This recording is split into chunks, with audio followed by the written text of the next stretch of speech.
source water. According to a 2005 study by the Georgia Coastal Resource Council, water quality effects from boating, personal watercraft activities directly related to fuel storage and dispensing, waste disposal, human, pet, fish cleaning, and boat maintenance. All these factors are endemic to this proposal. We know the main contaminants in boat fuel are acutely and chronically toxic to both plants and animals. These pollutants also enter the water as a result of fuel spills, which happen daily. Given that fueling usually occurs near shallow areas, because that's where the docks are, effects from spills are likely to be greatest there. Bilge water is another known source of fuel contamination. Dry stock storage could be a promise to dramatically reduce the number of approved wet slips in the New River, but despite SSP's shallow promises, this too has environmental hazards. You need only to look at the problems occurring at Wilson Landing. These proposals play Russian roulette with the central future of our community, and that is our waterways. We just can't allow this to be approved. Thank you, ma'am. And I hope you all are listening with an open heart. And I beat my tongue. Yeah. No, it's all yours. Next we have Karen Dowdy. I did represent on and Oh, that's you, okay. All right, and then next we have Grant McClure, 1511 Sycamore Street.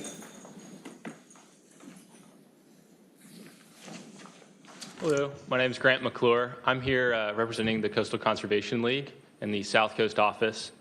I'm here to voice my concerns regarding the change in the development agreement to allow the dockside fueling and the additional dry stack storage. So adding the dockside fueling and dry stack storage, it's going back on the promise the original development agreement had to protect the environment. There's risk to water quality, ecosystem health, and the community's quality of life. A 2003 study titled "The Environmental Pain of Pleasure Boating" detailed how many small fuel spills can lead to death by 1,000 cuts. Marinas and docks do not flush well. So this means that fuels, metals, chemicals, nutrients, intoxicants, and even sewage can sink into the sediment and make our waterways unsafe. Particles accumulate over time, and when consumed in shallow water by plankton, they can enter into the food chain. Over time, these contaminants accumulate up the food chain and into the fresh seafood that we enjoy. Additionally, added boat traffic means more boat wakes, prop scars, and the need for dredging. All of this poses a risk to the New River drainage and the nearby Long and Doughboy Islands, which the Coastal Conservation League has identified as critical habitat that is best suited for a conservation easement. CCL recommends the town denies the request for dockside fueling and also for the additional dry stack. Thank you. Thank you. And lastly, Eric Lutherland, 155 Stallings Island Street.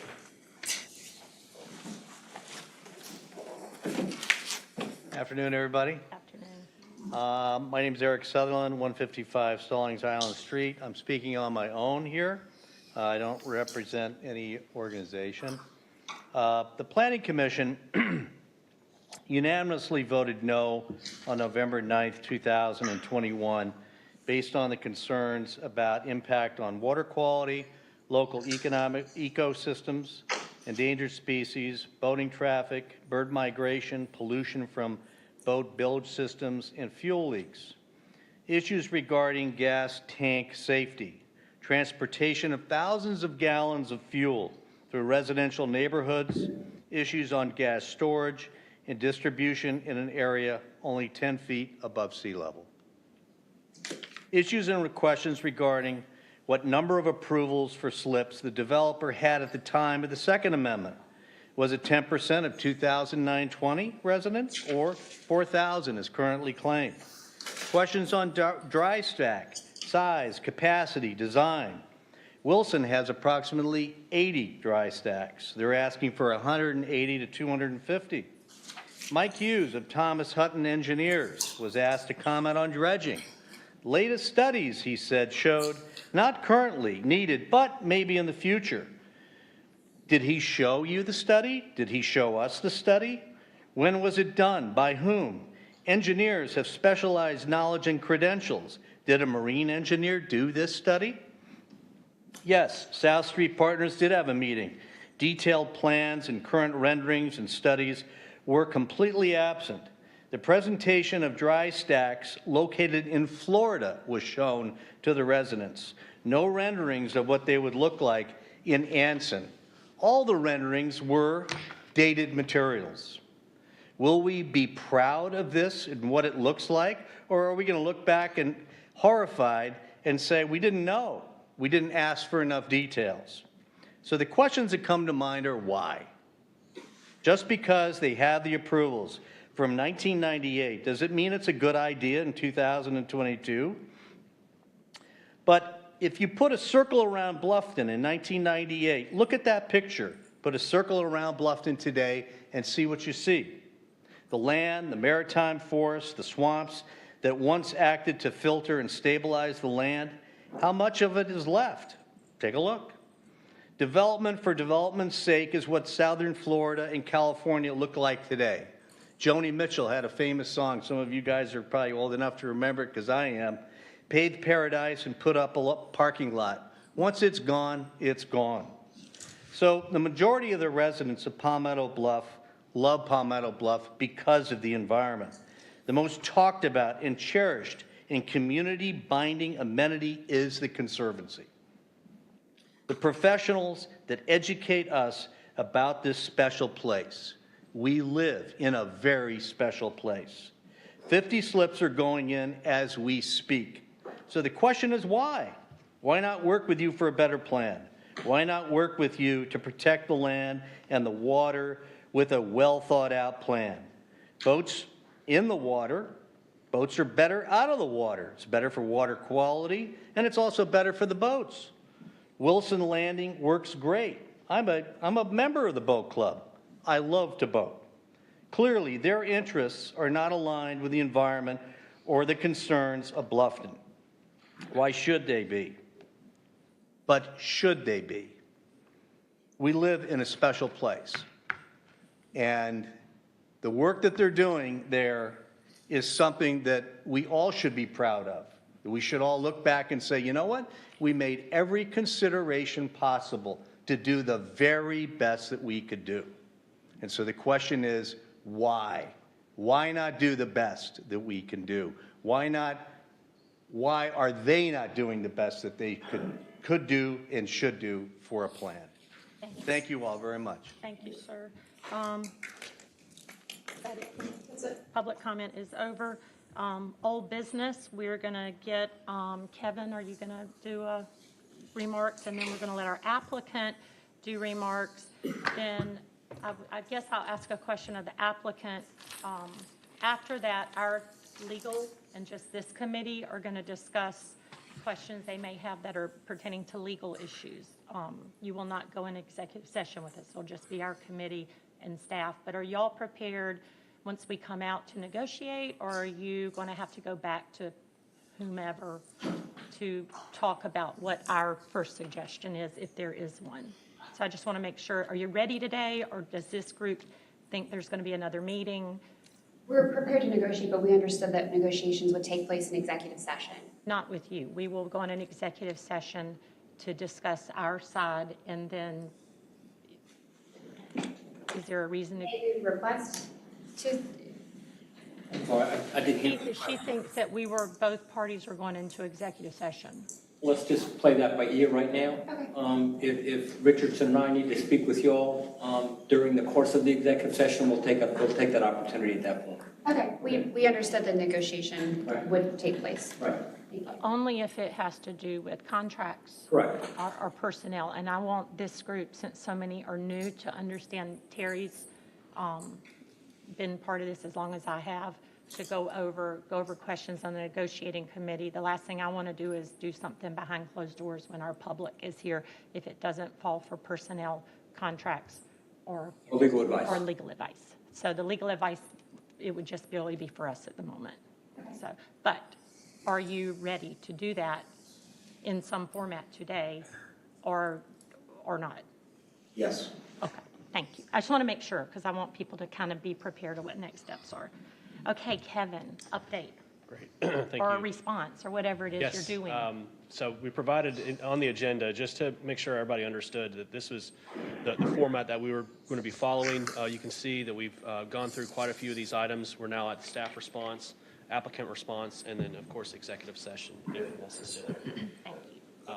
I'm just going to briefly go through for the memo that was provided. I know there's a lot of additional information that was provided in your packet from the previous meetings, so we don't necessarily need to go over that.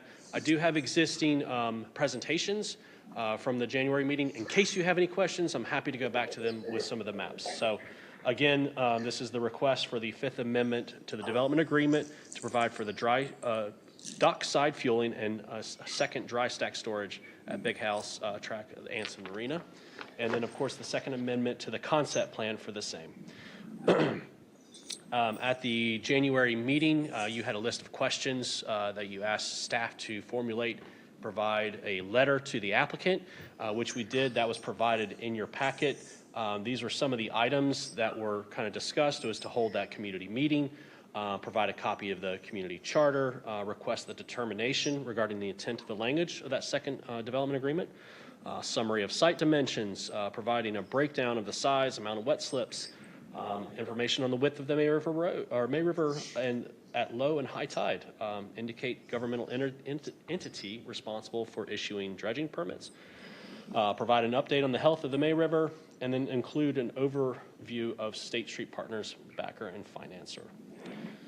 The applicant did provide a response to us with their April 8th letter that was provided in your packet. I do have a copy of it pulled up here, and I can let the applicant go through their responses so that way they can explain their reasoning behind that. I also wanted to provide just a time frame as we're moving forward with this process. So here you can see where it's gone through Development Review Commission or Committee, Planning Commission for a recommendation, the Town Council's first reading where it was remanded to the Negotiating Committee. That first meeting that we held on January 6th, which was tabled until today. So again, if there's the need for an additional meeting after this, that's to be determined. From there, we'll determine if it does need to go back to Planning Commission to be reheard and then providing a new recommendation. And then ultimately to Town Council for a first reading and a second and final reading. So with that, the powers that are granted of the Negotiating Committee, again, is to forward your recommendation to Planning Commission and or Town Council with an approval. You can forward it to the Planning Commission and Town Council with a recommendation of approval with any potential amendments, or you could recommend denial of the application. So that's really all I have. The applicant is here. I have provided a copy of their letter, hopefully. It was up here earlier. Give me 1 second. And we're having difficulties.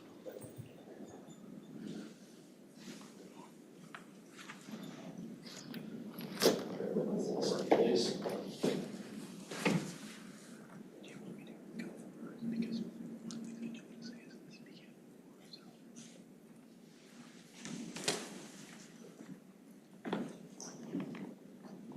There we go. And then I can let the applicant come up and go through these responses.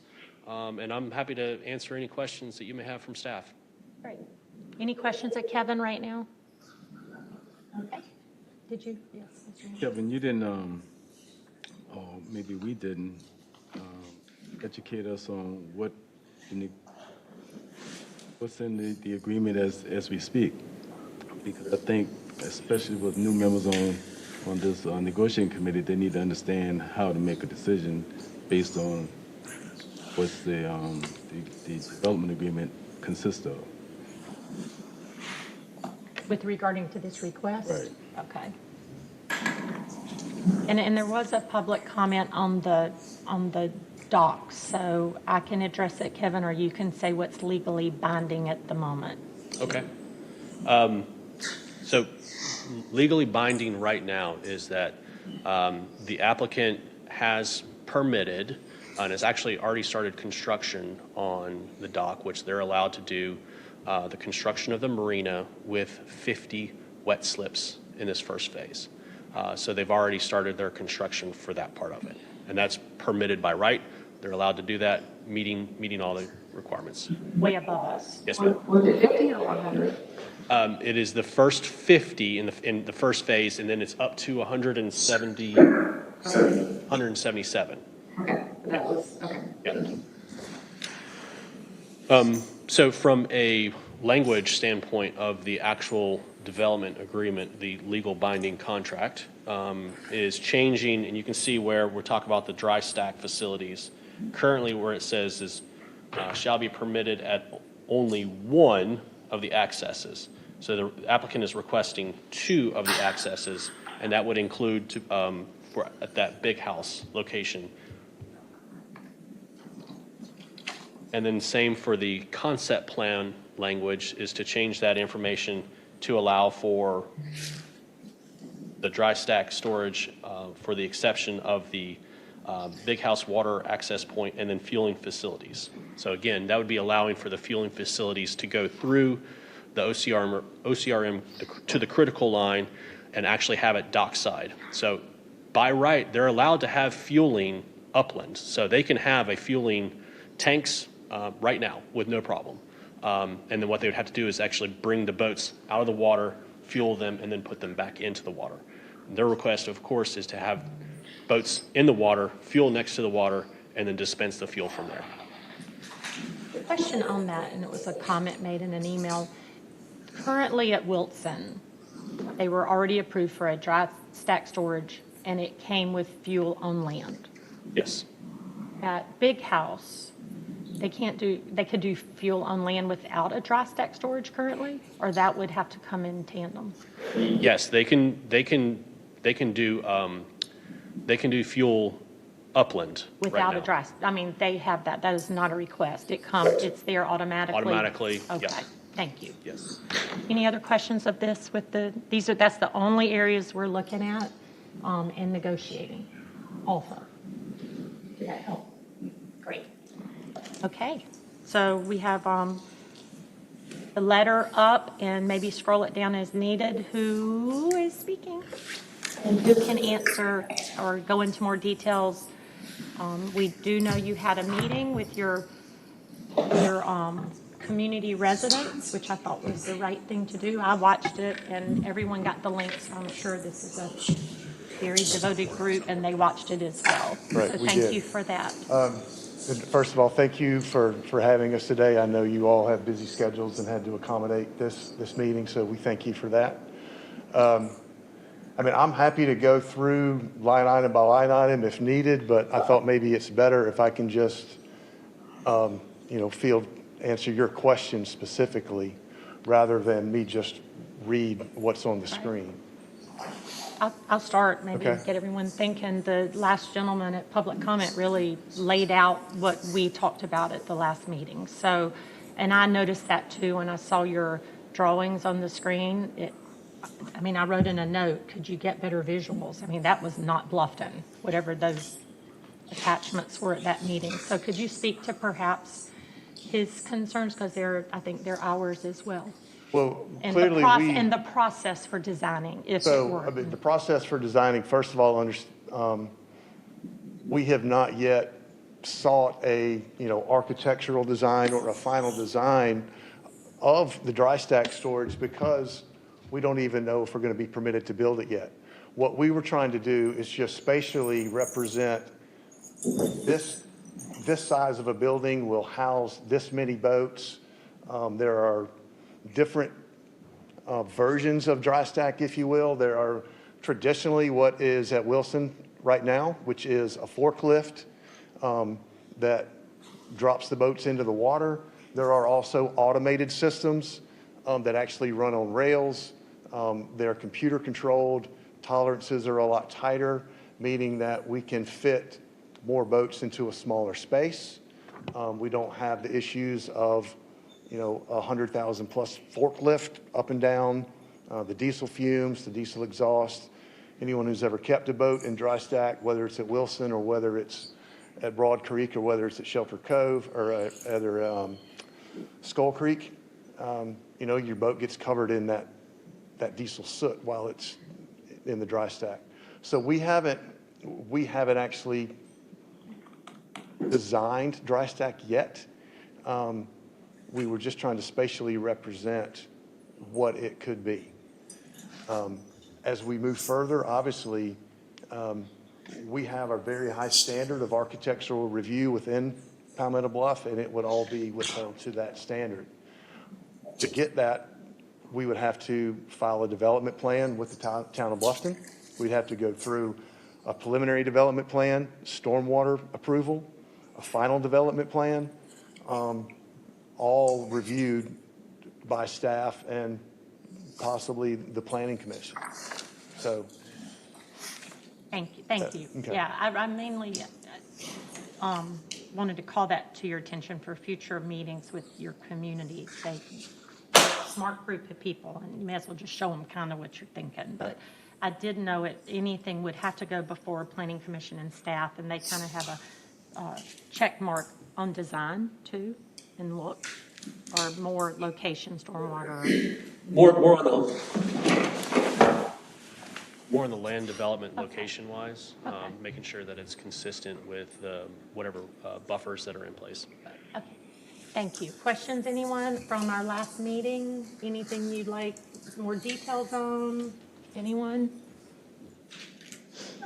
It's not a question, but I guess just a concern in regards to not providing some sort of design for the dry stock. When you're building a house and seeking a new construction loan, the bank asks for design. So I'm that's kind of disconcerting that, we wouldn't have something, a sketch or something, so that you could visualize exactly or as close as possible what the plan is. So I think that would have made your journey a little smoother, possibly. For sure, I'll address that. And hello, everyone. Good afternoon. Happy to be back with you all. As we've discussed in previous meetings, the idea of fully designing a dry stack or a home or whatever you want to call it is a very expensive proposition. What we have done is engaged our engineering firm, Thomas & Hutton, as well as one of the most well-known marina design architect firms, ATM. So what you saw in those presentations to our community members was their actual work. We have spent thousands, if not hundreds of thousands of dollars on the conceptual schematic plans. But to go full board design development, it's a very expensive proposition without having any sort of guidepost as if we're able to do this or not. And so what we were trying to show was 4 or 5 different thoughts and ideas. The reference to Florida, I'm sorry, the only automated dry stack that's built today is in Florida. We think that is ultra environmentally sensitive relative to shoreline stabilization without the 100,000-pound forklift. Ability to store more boats in a more concentrated area. And so what you saw was real work done by real architects who are really good at what they do relative to marine and marina construction. And so that's the simple answer to the question, understanding we would love to have a full design, and we will have one if we're permitted to proceed, that we will share with our community, share with the town as we proceed forward. After reading the package again, I'm still not clear. Are you planning above ground or underground storage tanks for the fuel? And you're going to have what, diesel and gasoline, if I read it correctly? Underground. Both will be underground? Mm-hmm. Approximately how many gallons? 10,000 gallons. 10,000. 10,000 gallons, 10. but two tanks, correct? What would be 10, what would be less? So. Okay. Did you say what he said so that people Yeah, were so looking? two underground storage tanks, 10,000 10,000 each. gallons. The other one will be less. Okay. Would be less. Less. So one is 10 and another will be somewhere under 10, if that's what you meant. Yeah, that's right. Around 5 to 7 But is it kind could of. be two 10,000-gallon tanks. Just- That's right. Okay. It could be to likely less. Again, all of these things come out in a more Right. fully designed program and process. Thanks. And what is currently at, Yeah. what is currently at the Wilson Village? 5? It's 3 and 5. It is in the packet. I believe it's 3,000 and 7,000 diesel and gas split. 3 and 5. 3 and 5. It's good that people who are looking online don't have the packet probably in front of them, so it's good to So have. it's 3,000 and 5,000 split between diesel and gasoline. Diesel and gasoline, yep. I had a question. Yes.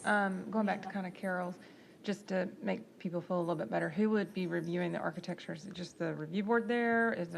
Or is the community going to be involved, or how is, because it doesn't come through town for architecture, so.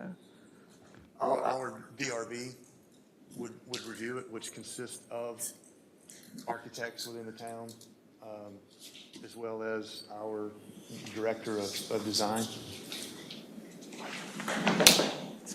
And that was a point of clarification, Amanda, because you're the chair of Planning Commission. At Planning Commission, could it be required to see those plans? Because that's still not, I'm asking Terry right now, that's still or Chris, it's not a done deal. Oh, Kevin, I'm asking Kevin. So we make the recommendation, it goes to Planning Commission. Amanda meets with her commission. Can it be a requirement of seeing some schematic of a plan, even though we haven't gotten to town council to have it approved? Where does that fit in? It would be during the development plan process, so not necessarily, again, without a guarantee that they can move forward with this, they're not going to design anything just because the tens of thousands of dollars that it would cost. As it moved forward with a preliminary development plan, we can ask and use it more as a supplement, but not necessarily. The Planning Commission cannot base their decision off of the architecture because they don't have the authority to review the architecture. So they can review it and make comments, but not necessarily base it off of they have a review criteria to follow, and architecture is not one of those criteria. But it falls under development review. Who sits on that? So you have the Development Review Committee, which is made up of staff and some external agencies, Fire Marshal, Beaufort Jasper Water Sewer. So they're reviewing the horizontal. I was trying to get the planning chair. Yeah, the planning commission chair, the vice chair, and then another reviewer. So That's where I was going. Yes. It does fall onto a planning commission that, and it'll go in front of planning commission as well. So But it's I a guess I technical wanted review the and then clarification, because a lot of people get confused with planning commission, that we don't look at architecture. It's not in our purview most of the time. So I just want everybody to understand that and to be comfortable that Palmetto Bluff takes care of that portion themselves. Correct? Yes. yes, sir, Mr. Davis. A couple questions as it pertains to the proposed storage tanks for fueling. Obviously, I realize that when you have underground storage tanks, you got double wall tanks, you got piping that's double walled, you got all kinds of computer systems to shut fuel flow off, that type thing, when you do have leaks into the second wall. As far as actually on the actual dock itself, where you would propose to have the dispensers, I guess, would be located, is there any kind of proposed containment system if you do have any kind of spill or anything like that? And I guess my second question is, because I think about when you have, I think it's already approved for 177 wet slips there now, will people be allowed to get 5-gallon buckets of fuel and put them on a dolly and be able to wheel them down and actually pour fuel into their boat? You know, some people do that, but I didn't know if that would be allowed or not. And sometimes that can be just as bad as having a fuel dispenser that is actually manned by It's somebody. considerably worse than having a fuel dispenser. The fuel dispenser is regulated by DHEC. We have to construct it to certain standards. Right. Under their direction. Mike, do you want to speak specifically to the dockside fuel? And the fuel above ground that's already, it can be put there. Sure. What are your rules on bringing it from land to dock if you don't have? Exactly. If you don't have the dispenser, it would not be permitted. Not be permitted. Gotcha. Okay. The rules. Mike Hughes, Thomas Nutton. Sure. So you do have to have an emergency spill response kit that is taken and put on the dock for anything that could occur. We only are proposing, and I think there was some misconception, there's just one location that will be served down at the dock, right? So we have one pump that has diesel and gasoline. We will not have broad dispensaries that go across any other locations. It's immediately downstream of where the ship store is. It will be served by, administered by someone at the ship or the dock master. It will not be pull-up service to where you self-administer. And there's an anti-siphoning requirement within the equipment at the pump to make sure you don't get a siphon effect, because the tank technically could be higher than the actual dock at low tide, so that you can't have actual flow come and siphon down to the dispensary point. And you do have double-walled lining also with the hose system as well leading down to the dock. So. Yeah, but I mean, just to be clear, it is one dispenser. Only fuel will be dispensed will be by a Palmetto Bluff employee who is trained and certified to do so. Okay. It's not, Terry Finger pulls up in his boat and jumps out and grabs the fuel pump and starts pumping Right, gas. right. That's not the case. Okay. You also hope that never happens. We never thought it would. You answered my question. Thank you. Any other questions? These are really good questions for just public to get answered, and also this committee. Any other questions of the applicant or of Kevin on this letter that was in our packet, and it was well-written and all the questions are answered? I just want to clarify something in the packet, because I think it was directed more towards Wilson, but the number of boats in one of the proposed dry stacks at Anson, 77 was for Wilson, right, is what you have at Wilson? Correct. What was the number for one dry stack? We haven't even come up with a number. Again, it really is dependent upon what type of facility we end up choosing to build. We know we haven't really pigeonholed ourselves to a square footage or a number of boats yet. Yeah, we're really limited by land square footage, and then via our own governing documents, height restrictions. And so, as we pointed out in our presentation, with the different and new technologies that are ever evolving in this dry stack storage space, to put a number on the slip it's better, in our opinion, to go size, because we're limited in size and height. So, but I think ultimately, if we go full automation, just to be fully transparent, please, I think 300 to 350 per dry stack? Yeah, it'd be one building. Okay. And that's limited to I think it's 4 stories, but the height, it's really 3.5 to 4 stories is the height. I don't know the actual number. Yeah, we're limited to 50 feet overall height. But when you think about slips, right, when you think about it this way, 350, 400 is if you really have multiple 20 to 22 foot slips. You could have 300 slips, yet your dry stack. About slips and dry stock? Or I'm talking about slips and dry stack. You could have 300 slips in the same square footage size building, but you just have slips for 40-foot boats, right? And so it's really just once you build on your footprint, limited by footprint and height, what's the market say relative to the size of boats you'd want to position yourself for? We think it's around 20 to 25 feet, right? And I think we showed that in our last presentation, that a bulk of our current members, and trying to extrapolate that out into our future members and property owners, what's the average size of boat they'd ultimately want to have. Okay, so let me just make sure I'm clear. Sure. 2 dry stacks, if fully automated, possibly $300 boats per dry stack, possibly. So you're talking 600 boats. No, I'm saying one dry stack, 300 to 350 boats. One building, about 65 to 70,000 square feet. I think we showed the overlay on the square footage basis. That's a land square foot, limited to 50 feet high. We believe if you go full automation, it's between 300 and 350. If you went the Wilson route, it's likely 150.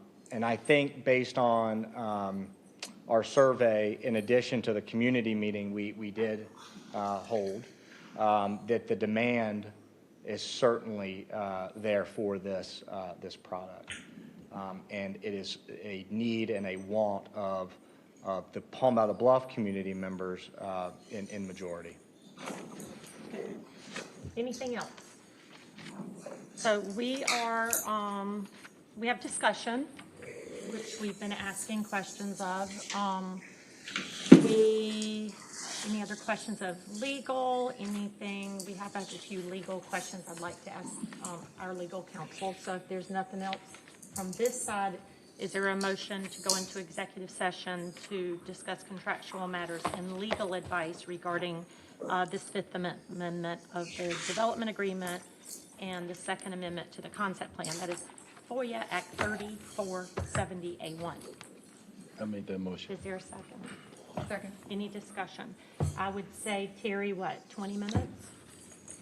The goal is to adjourn before 4, but we have 4 as a timer because we have a lot of young people that have to go get kids, and if we have to extend it, we will at another date. So any other discussion?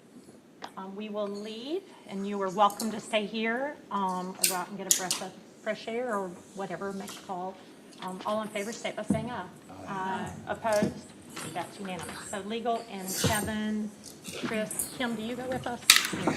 Okay.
No votes were cast. And when Mr. Finger, who's our town attorney and represents all of us, I'll bring him or Richardson to the podium to give everyone an update. And I was told that you gave updates throughout, and I appreciate y'all staying here. So there he is. Mr. Finger, you or Richardson, I'll bring you up. I just gave a semi-update. Sure. Mayor, thank you, and members. Wait. Sorry, Richardson. Sure, Alex. Someone's stolen our chairs. Just fine. Thank you for your patience with the procedure this afternoon. Ladies and gentlemen, we've had this negotiations committee for about 9 or 10 years now. Longer than that. Longer than that? 15 years, I think. Maybe 15. I will try to have that in 2002. So it's been a good while. And there have been some productive dialogue on the two crucial issues and some other ones. Any negotiations involves a give and take. We have some additional things that we have to do as a committee, some additional issues that we're going to have to look at. There's some things that they have to respond to on some points we raised with them. We hope to reconvene by no later than the middle of July to have some type of ruling on the request. And again, the request is for two limited things. Just as in any negotiations, certain negotiations have to be confidential to some extent. So we're going to keep that. We'll keep the dialogue going, and we are optimistic that at the appropriate time we'll be able to let the full public know what the various discussions have been. So thank you very much for your. And then there'll be an announcement about the next meeting. Yes, it will. Public comment at that meeting? Yes. Okay, good. Wait a minute, real quick, time out, real quick, logistics, can they hear her? Are we allowing for, No, as long as you're talking to the microphone. Anyone that's talking in the can audience. we move the microphone to her so we don't have to, just so people who are watching, it's frustrating. Oh, I'm sorry. No, it's just frustrating when you're at home watching and you can't hear what the question is. Can we not move the microphone to her, Terry? State the question again. Yeah, you just state the question. I forget what the question was. Well, there'll be a He public. hasn't asked it There will be notice of our next meeting. Yes, there'll be a public notice of our next You meeting. had a question. Will negotiations continue at the next meeting? In other words, you're going to continue to negotiate, or are the negotiations just going to take place? Well, we believe that negotiations will continue. Hopefully between now and July, there'll be continued negotiations, but July will be the point where hopefully a decision will be rendered by this negotiation committee. And this committee does nothing more than make a recommendation to town council. Right. They don't have the power to make a decision to amend any documents. They can just say, this is what we recommend. But I'll follow up on Jane's question. We as a committee will meet in public. Yes, it will To be in public. sit and talk about whatever the back and forth is. We're not going to all meet on Zoom somewhere and without you knowing. Thank you. Thank you very much. Well, let me Mayor. open it. Any other questions? I know this is probably very odd for people who just moved here, but I've seen it. Actually, it's longer than 15 years because I do remember we negotiated a very good agreement out of Verdier when that developer went bankrupt, and that was 2009-ish, 10. Okay. So it's a mediation of sort. It works. We can all see what things are like now versus how they were written. How many years ago? You said it, 1999. So this is such a sharp committee of people who do business, who live here, who love this town, and it's just a great group to work with. I appreciate you all so much. And again, if nothing's negotiated and it's just a vote on the request, it'll go straight to council. If there is a negotiation where we can all find a win that's good for our residents, it's good for this community, which they are our residents that live there, then that will go to planning commission, right? Correct. Great. I just want to make sure. And the nice thing about this committee is that it goes outside of the limits of town hall. That we have county council input, we have business input, we have people from this side of the river, the other side of the river, and 2 council members. So it's one of the rare times where a town committee such as this has the ability to draw on outside expertise, so we appreciate that. As you know, in executive session, things are confidential. I always remind council of that, so I'll remind this group that as well. Is there a motion to adjourn? So moved. Is there a second? Thank you, everyone. Have a great Tuesday.